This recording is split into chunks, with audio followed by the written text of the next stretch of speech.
Sir अभी NFO of the month पहले पूछने से मैं ये जानना चाहूंगी कि कौन कौन से ऐसे एनएफओ जहां नजर रखनी है। तो सबसे पहला फंड है जो खुला हुआ है टाटा इंडिया इनोवेशन फंड। पहले मैं एक्टिव फंड बता रहा हूँ आपको। एक्टिव फंड पहले बता दूं। एक्टिव फंड का मतलब ये होता है जिसमें फंड मैनेजर अपनी मर्जी से स्टॉक चुनता है, अपनी मर्जी से पैसा लगाता है। पैसिव फंड वो होता है वो किसी इंडेक्स को फॉलो करके उसमें पैसा लगाता है। पहले एक्टिव फंड की बात करें। इनोवेशन फंड जैसा कि इक्विटी फंड है, थीमेटिक फंड है, इनोवेशन यानी टेक्नोलॉजी इनोवेशन वाले स्टॉक्स में पैसा लगाता है। यहाँ पर इक्विटी की तरह ये है फंड और इसमें आप पैसा लगा सकते हैं। टाटा इनोवेशन फंड 11 से 25 नवंबर यानी 25 तारीख को ये होगा बंद। उससे पहले पहले आप चाहें तो पैसा लगा सकते हैं। 80 से 100% पैसा इसमें इक्विटी में रहेगा। दूसरा है Bajaj Finserv consumption fund. Consumption की स्टोरी में अगर आपका इंटरेस्ट है तो ये एक अच्छा फंड हो सकता है। थीमेटिक फंड है ये भी, कंजम्पशन से जुड़े शेयरों में पैसा लगाता है। 22 तारीख को ये भी खुला हुआ है और यहाँ पर भी 80 से 100% पैसा घरेलू कंजम्पशन कंपनियों में रहेगा और बाकी 0 से 20% पैसा अलग अलग तरीके से आपके लिए निवेश हो सकता है। तीसरा फंड ये बड़ा इंटरेस्टिंग है, आमतौर पर इस तरह के फंड कम देखने को मिलते हैं।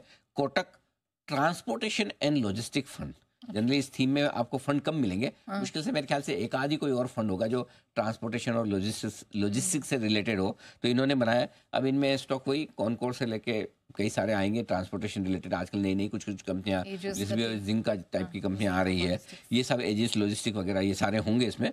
तो ये भी ओपन एंडेड इक्विटी फंड है, एक्टिव फंड है, इस थीम पर है, लॉजिस्टिक्स वाली थीम पर। और 80 से 100% पैसा इसका इक्विटी में रहेगा। बाकी आप समझ ही सकते हैं ये बैलेंस हो गया।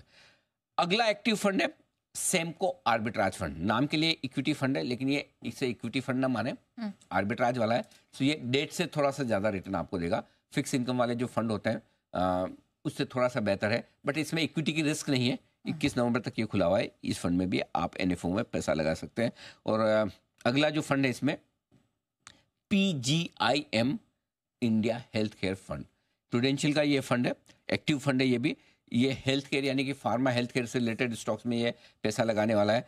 3 दिसंबर तक ये खुला है, इसमें थोड़ा समय है पैसा लगाने के लिए। और ये भी हेल्थ केयर से रिलेटेड सारे स्टॉक्स जिसमें हॉस्पिटल्स हो सकते हैं, फार्मा रिलेटेड हो सकते हैं, कोई मेडिकल इक्विपमेंट बनाने वाली कंपनियां हो सकती है ना, फार्मा प्रोडक्ट डिस्ट्रीब्यूट करने वाली कंपनियां हो सकती है, इनमें ये पैसा लगाएगा। ये तो ये आपके लिए कितने हो गए? 1 2 3 4 5 आपके लिए एक्टिव फंड मैंने आपको बता दिया। अब कोई पैसिव फंड भी है सर इसमें? बिल्कुल है पैसिव फंड। 2 पैसिव फंड है आपके पास में।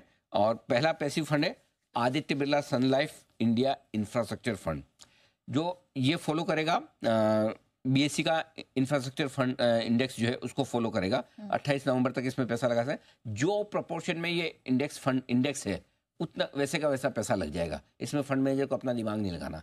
सिमिलर उसी कंपोजिशन में ये पैसा लगा देगा, इसलिए ये पैसिव फंड है, राइट। दूसरा है Nippon India Nifty auto index fund.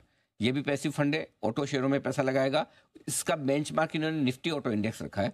तो निफ्टी ऑटो इंडेक्स में जो शेयर जिस प्रोपोर्शन में उसी प्रोपोर्शन में ये पैसा लगाएगा। तो ये ध्यान में रखिए। तो ये 2 फंड ऐसे हैं जो आपके लिए पैसिव फंड है। इंफ्रास्ट्रक्चर में करना है आदित्य बिरला का, और ऑटो में करना है तो निप्पॉन इंडिया का। ठीक है सर, ये सारे फंड्स है जिस पर हम नजर रखेंगे, लेकिन आपको क्या पसंद है? एनएफओ ऑफ द मंथ क्या होगा आपकी तरफ से?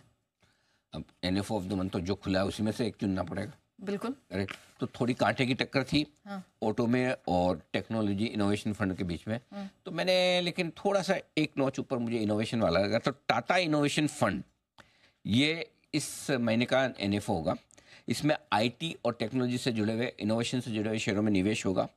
क्योंकि हम आईटी सेक्टर का आउटलुक थोड़ा बेहतर देख रहे हैं। ट्रम्प साहब के आने के बाद वहाँ की इकोनॉमी मजबूत होनी चाहिए और मजबूत होनी चाहिए। इंडियन आईटी कंपनियों को वहाँ का फ़ायदा भी मिलेगा।